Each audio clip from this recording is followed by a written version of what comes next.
pessoal, bem-vindos a mais um episódio aqui do nosso Mais Respostas. Olá. E Lucas, hoje trouxe um assunto bem legal, que eu não sei se uma coisa puxa a outra, né? Acontecem as coisas no mercado, o pessoal manda pergunta pra gente, ou se... Provável. Bem provável que aconteça isso, né?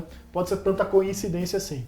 Mas recentemente, quem acompanha aí um pouquinho do mercado financeiro deve ter visto que foi lançada uma nova ETF de renda fixa, mas de títulos públicos, né, indexados à inflação, são as nossas NTNBs. Sim. Né? É o tal da ETF IMAB11. Né? É uma cesta lá de NTNBs, né? Perfeito, né? E tem muita gente com dúvida, né? Como é que funciona ETF de comprar renda fixa, negociar em bolsa, isso vale a pena, qual que é o risco disso e tal. Mas aí o Thiago Henrique Luz, né, ele trouxe uma pergunta que casa com isso, né? E aí eu vou te fazer a pergunta do Thiago. E a gente casa. Entra aí, explica um pouquinho mais sobre o IMAB11, explica um pouquinho mais sobre o que é o IMAB e essa questão dos títulos públicos como um todo, tá? Perfeito. Então vamos lá. Pergunta do Thiago Henrique Luz, que ele mandou no site, hein, pessoal? Dá para mandar lá nos comentários dos artigos, tá? Ele mandou aqui: olá, Felipe. Primeiramente, parabéns pelo artigo, uma didática incrível e linguagem muito clara. Valeu, Thiago. Esse é o nosso objetivo, tanto aqui no nosso canal, quanto lá nos textos que a gente faz no site, tá? Deixar sempre simples, né, e objetivo para os investidores. E aí, vamos lá. Estou analisando a possibilidade de alocar em torno de 40% do meu portfólio em fundo IMAB. Corajoso, né? Tá querendo fazer uma concentração grande aí, mas ele tem um objetivo para isso, que é tendo em vista a baixa atividade econômica atual e a possível diminuição da Selic no segundo semestre de 2019.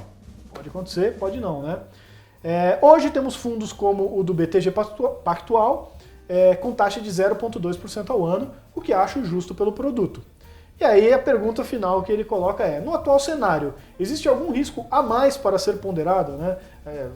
Enfim, apesar das próprias oscilações que eu expliquei ali no artigo, mas acho que como o pessoal que está vendo o vídeo não necessariamente leu o artigo, vale então ponderar passo a passo. Primeiro, como que é essa questão da volatilidade dos títulos públicos e o que é o tal do IMAB, né? Porque o IMAB11 é o nome do título lá da ETF. Sim. Mas IMAB vem antes do título. Perfeito. É um índice. Então, se você puder explicar um pouquinho o que tem a ver esse negócio de oscilação de título público e o que tem a ver com esse índice aí. Não, perfeito. O IMAB primeiro é um índice criado pela Ambima, onde ele pega cestas ali de NTNB, que são os títulos do Tesouro que pagam IPCA mais um juro real, e ele cria esse índice IMAB. Essa é uma parte. Então entendam que dentro desse título vai ter oscilação, porque as NTNBs, elas normalmente, os títulos públicos, eles oscilam conforme a expectativa de juros no mercado.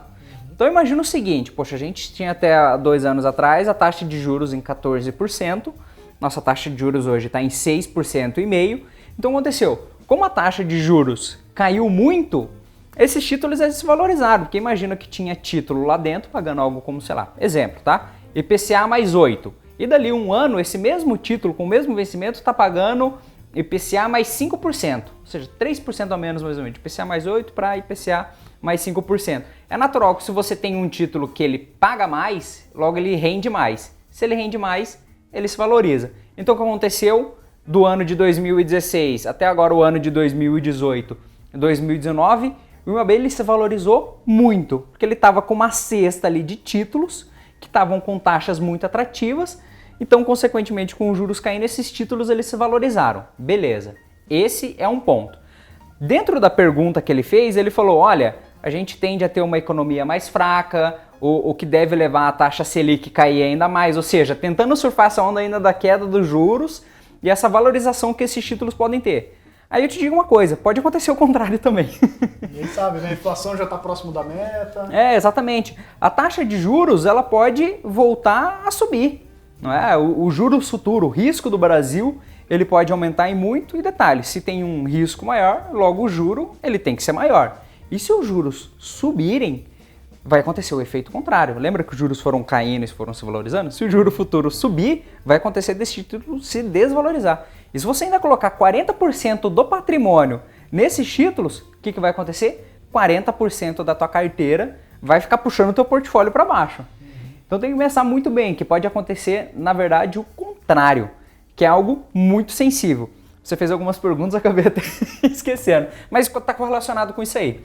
E aí o que acontece? Mas vamos supor, Lucas, eu estou muito confiante, eu quero alocar mesmo nesse título, acho que é esse mesmo caminho. Tá, por qual caminho que eu vou alocar? Deu o exemplo ali de um fundo, que é o BTG Pactual, Ou agora tem essas ETFs, IMAB, onde você pode alocar, tem essa cesta.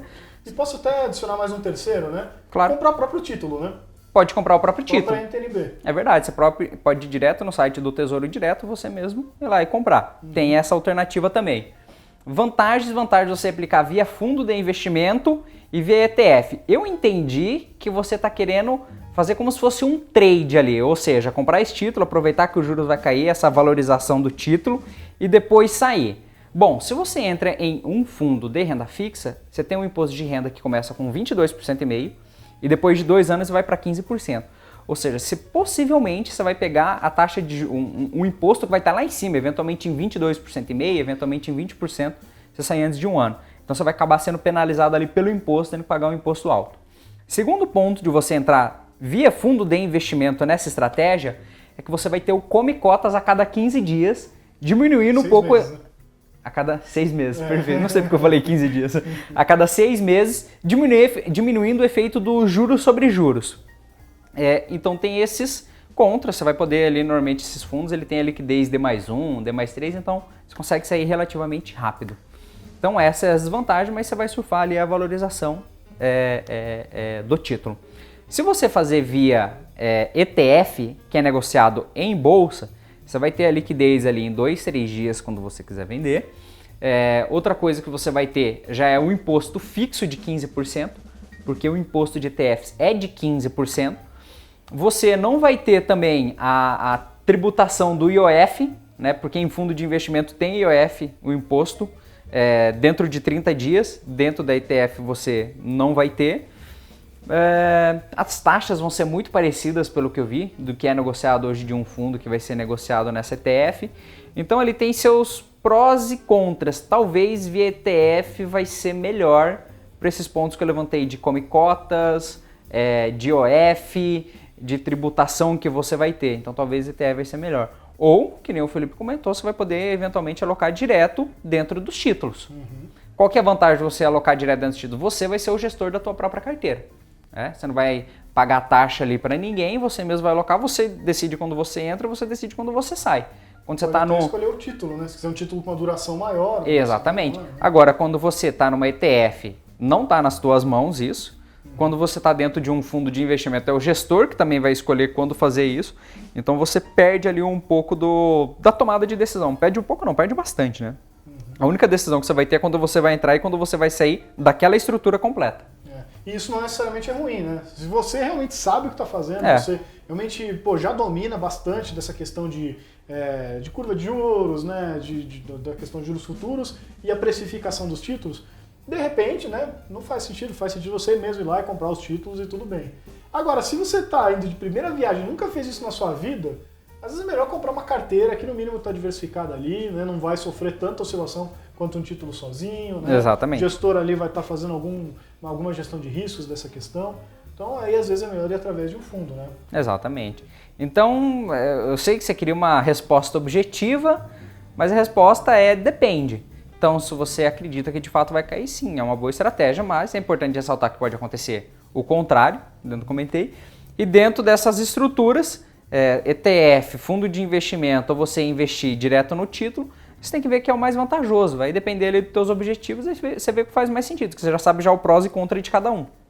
Perfeito, eu acho que isso responde bem, Lucas. É um tema, vamos lá, relativamente simples, é simples para quem já investiu em títulos públicos, já conhece essa questão da precificação, né? Mas é também uma forma interessante de você explicar, porque tinha bastante dúvida, não só essa aqui do Thiago, né? Mas bastante dúvida sobre essa nova ETF, né?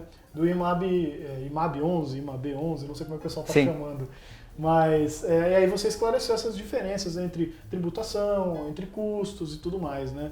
Então acho que ficou bem explicado, mas se você ainda quer saber, tem alguma questão que o Lucas não falou, ou alguma coisa que ainda não ficou muito clara e você quer mais detalhes, manda pra gente aqui nos comentários, que a gente vai ficar muito feliz de responder, que vai agregar ainda mais a esse nosso conteúdo aqui, né?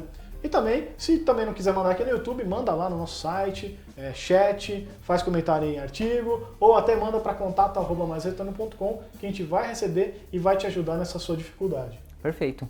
Então é isso, pessoal. A gente fica por aqui e, como sempre, um grande abraço e bons investimentos. Um abraço. Até.